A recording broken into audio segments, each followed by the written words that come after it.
What happened in the bush? What happened in the bush? What happened in the bush kyekibuuzo kyentandise nakyo ate munange osobola okugamba nti abangi babadde bakyebuuza wabula ate bwino mukwetikidde okusinziira ku biki byogenda okubanga olaba abakyala ab'enjawulo n'abaami ab'enjawulo ate munange mu kaseera kano nga bavuddeyo ne bateeka General Museveni ku nninga okusinziira ku ki ekitambulira ku lulwe lweno oba okusinziira ku ki kyogenda okubanga ate munange wekkanya. Abamu ku abo osobola okugamba nti baloozaako ku bukambwe obutambulira ate munange mu gavumenti eno okusinziira ku ki kyogenda okubanga olaba ate munange ku saidi zeno omukyala Sarah Birete ye yakavana mu nkomyo osobola okugamba nti alina ku bail ajja yakafuna weeks ezitannaba kubanga zisukka esatu wabula ate avuddeyo anaatekawo embeera gy'osobola okugamba nti akaseera konna esobola okubanga ate munange emuzaayo gy'osobola okugamba ate munange obanga oyita mu mbuzi ekogga n'ab'enjawulo ate munange mbakwetikidde wabula nga byonna ate munange balumiriza General Museveni ku ki ekyatuukawo eky'abantu abagambibwa okuba nti ate munange battibwa. Ajjukira bulungi nti byonna ebizenga bitambula. His Excellency Robert Kyagulanyi Ssentamu abaddenga ne story egamba nti ate musajja mukulu ate munange General Otafiire munywanyi wa His Excellency General Kaguta Museveni yavaayo nabeera nga ate munange ata ebyama yabategeeza ate munange bo nare muba abayitanga bali baleters abavangayo ne bambala t-shirt eza UPC ate munange zali ku mulembe gwa musajja mukulu Obote ne bagenda ne batta abantu mu nsonga zena ate munange bino gwenkwetikidde feels exclusive tusinzira okubanga tukuweereza video gi liking oba gikone mu kigali solo kubanga etuka kubenjawulo nabonna bewandagaliza okubanga ate munange bekkanya kubaka nga buno asesonza abeerawo mu kubanga mbukusemberezaawo ennyo comfort zone mu nsonga za leero nzikiriza ansooke nkuggirewo ate munange ansa y'ekibuuzo ekyo akyentandise nakyo musajja mukulu ng'abuuza nti what happened in the bush oba ki ekyatuukawo mu nsiko gye baamala emyaka gy'oyinza okugamba ate munange 5 mirambirira wabula ng'ate abaafa ntoko baani abaabata baafa mu ngeri ki asooka olabe katambika n'ate munaawo komewo atwengereko n'ensonga zino mu butongole. Olunaku olwo basooka ne baseeringa ne bayingira ne bajja abaana nti abamu ne badduka ne bakwata maama wange ne bamutta n'ente ne bazitwala ne ssente ne bazitwala. Ono waba omulaalo gwe baali basise omulaalo waffe bwe yajja n'agamba maama wamu bamusonyiwa ne bagamba gweddayo. Omulaalo najja n'atulagirira maama waffe gy'afiiridde ne tujja ne tumuziika ne taata. When I stopped here, I found skulls just scattered all over the place. Then I asked the people, I said, who was killing these people? They said it was Obote's people. Of course, I knew that Obote's people were killing people. I used to come from, I was a young boy, in my 20s, 30s. I would come from Tanzania, come underground, come do underground work here, very dangerous work.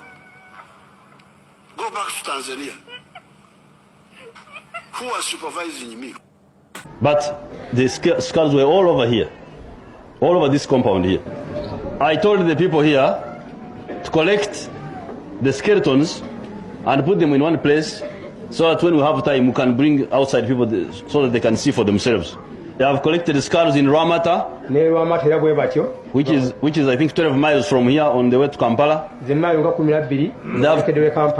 have collected the skulls in Bukomero. These are just for this area. And if you care, you can go and see the skulls at Katende, which is 17 miles on Kampala Massacre Road. You can go and see the skulls in Kaya's farm. That one is just a slaughterhouse. In Kaya's farm after Ruero. The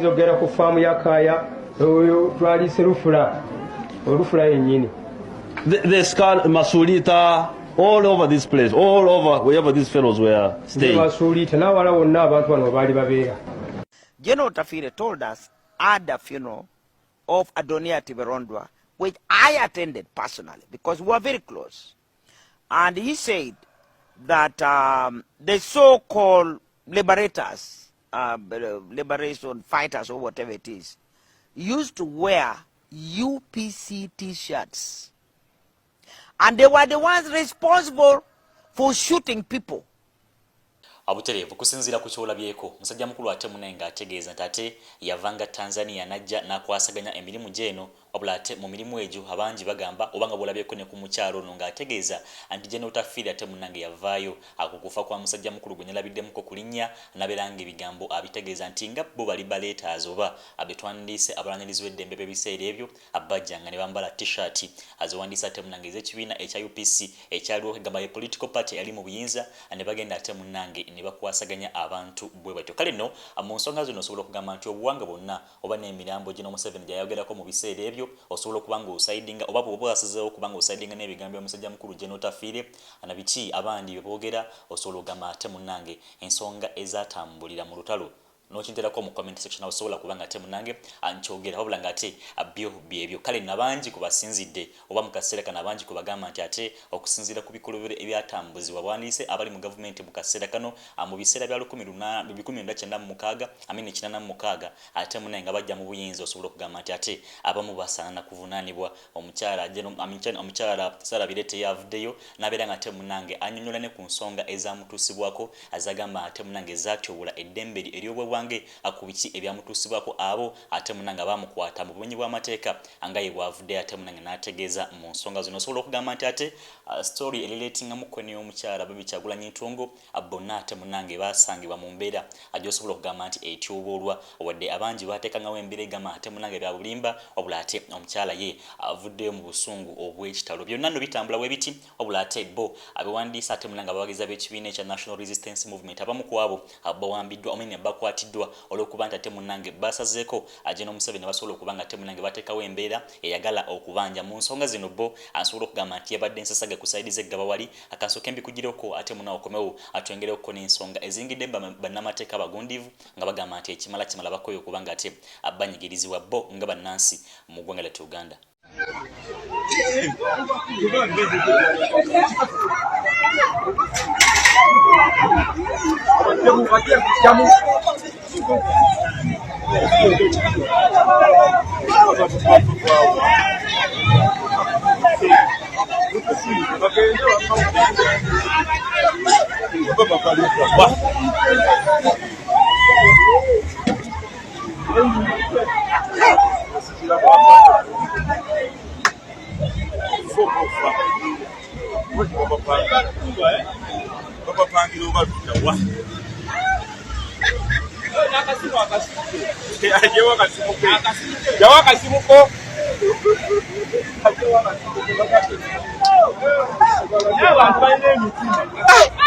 Abalungi abatuwuliriza era abatulaba olunaku olwaleero tukyaddeko ewa Sheikh Asiraf Dembe.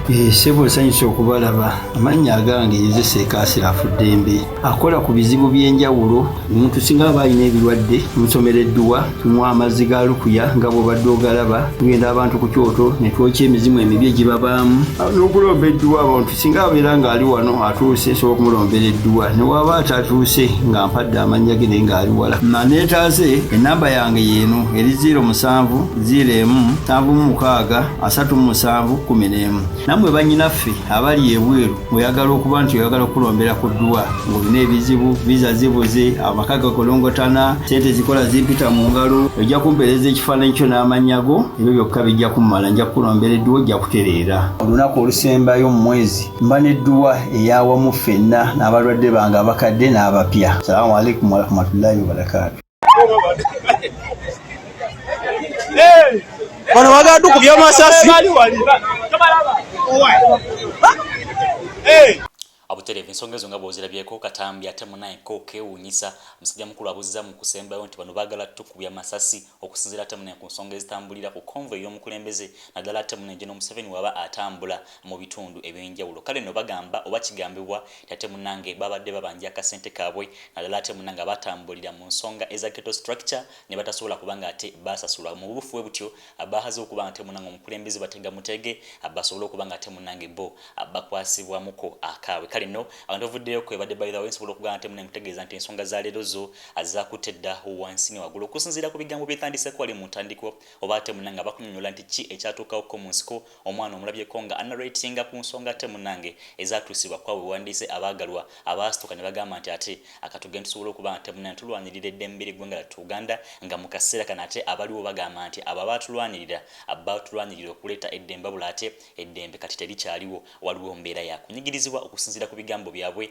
n'ebikulu ate munange bye bagamba nti ebitambulira mu ggwanga lyattu Uganda ebimu nga bibatuusibwa nako kale nno amukuteekawo mbeera ya bujulizi oba ate munange kukuwa bwino akansuke nkugireyo ku musajja mukulu General Otafiire ng'akakasa tate munange bannayuganda oba naddala abaganda abatambulira mu region ezo oba n'ensonga oba n'ebitundu ebyenjawulo by'owuliddeko General Museveni bye yategeeza nti abantu ab'enjawulo battibwa akusaidiza eruweero kusaidiza erwamata na bukomero akali n'abantu b'omu Buganda region ate munange muli batiitiizi nnyo okuba nti mwalekerera obuwanguzi bwemubate n'entebe yandibadde yammwe ne mugikwasa omuntu ye gwagamba nti si alina okuba nga ate ali mu ntebe mu kaseera kano sokka owulire ku bigambo bino ate munaokomawo twengereko n'ensonga mu butongole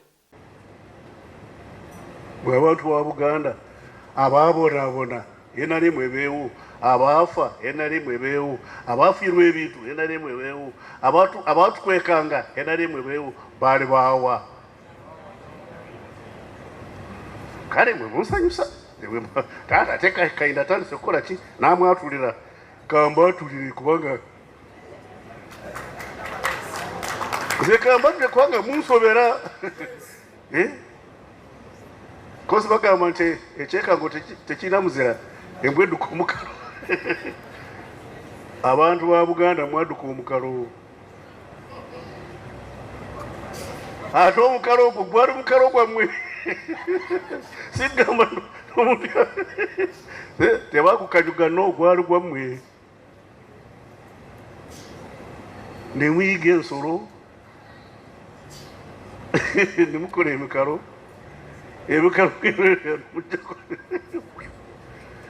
kale sijja kubaawo ndukayanja mulindwa boogere banange ekintu kyaffe nga mwakidduka.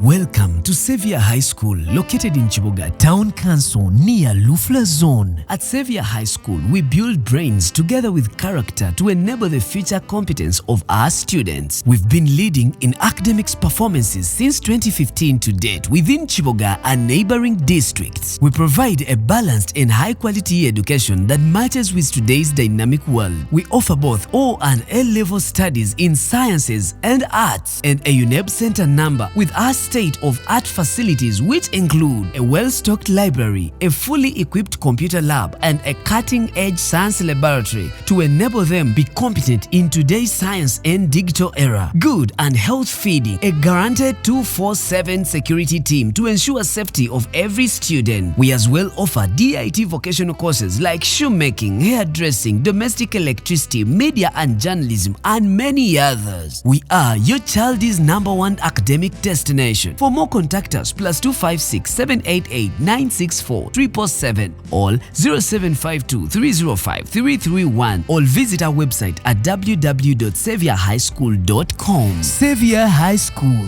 God, our shield to conquer.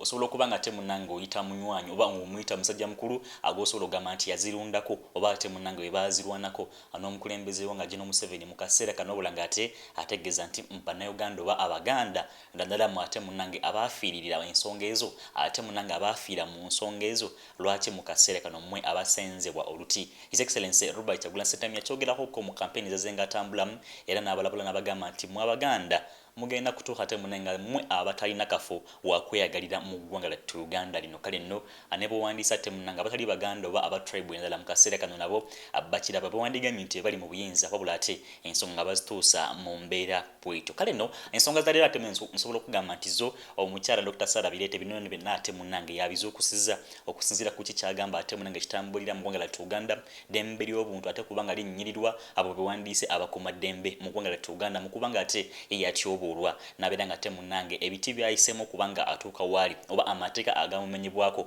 nsobola okugamba nti amenye manzi era ng'ategeeza nti atyoboolwa nnyo ye ng'omukyala ye nga munnansi ye nga omuntu omukukutivu nga n'emisango ate munenje agamba nti egyamuggulwako osobola okugamba nti egimu agamba baali bamukakatako mikakati kusinziira ku ki kyogenda okuba nga ate munnange weekanya ku side nga sinaba kubanga mukuwaako anyongera kujjukiza nti omukyala ate gwe omuzadde yonna akyanonya ssomero wo osaanidde okuba nga otwala omwana wo Xavier High School ye answer awo osaanidde okuba nga otwala omwana asobole okuba nga ate abangulwa oba ng'ayigirizibwa ebyenjawulo ate essomero erisinga mu district enambirya ne district zonna eziriraanye omwana w'omutwaleyo togenda kuba nga ate munnange wejjusa okujjawo kuba nti ogenda kuba webaza okusinziira ku ki ekigenda okuba nga ate kimutuusibwako ba service zigenda okuba nga ate zimuweebwa kankuwe ku bubaka buno osigale nga obwekanya wekumire ku mukutu sessonza abeerawo video giliking oba gikune mu kigalo ate naba kuba nga osubscribing asobola okugamba nti subscribe osobola okuba nga ate munnange wekanya ku bubaka buno bunnambiro nga bwakatuukaawo in your comfort zone wonna woosinzira okuba nga emirimu gikakkalabya wabula ate n'ofiisawo keddakika osobola okuba nga olaba biki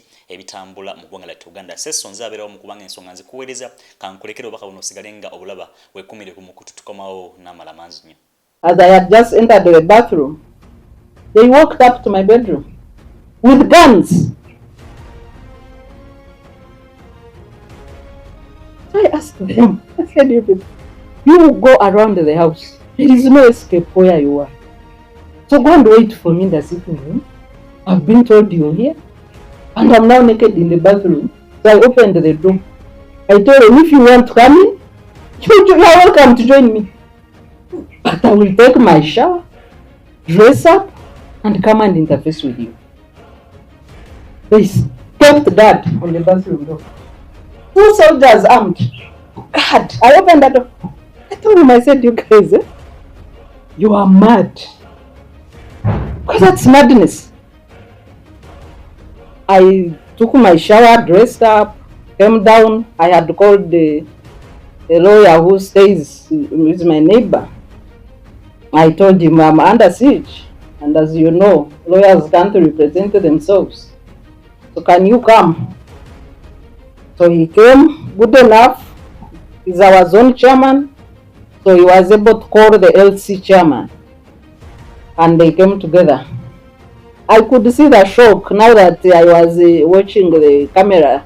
I could see the shock as they were entering because by then I didn't see. I've just watched these videos. So they are all shocked. But I met them in the sitting room. So I told the lawyer now to take over and ask these intruders in my home what had brought them. So the person who said is the lead, he said I had shared misleading information, stroke social media abuse. I told them, fine. So why didn't you invite me to the police station? Did you have waste taxpayers' money? Well, I don't stay far, I stay in the village. I stay in Sunday. I said, did you have to waste taxpayers' money looking for me? A person who is always on TV? Because he claimed they had investigated for some time. I said, why did you give me a call? I would have been there. I said, you guys are wasting taxpayers' money. We thought about it, but we debated, and I said, fine, anyway, we are here. So what are the details of the offense? He said, no, you will find out at the station. I said, fine. As we were leaving, a camera person took pictures of my children. So I asked them, why are you taking pictures of my children? Are they part of the offense? Because I assume if you are investigating social media, this is a post from social media. Are my children part of that social media post? I said, please stop taking pictures in my house.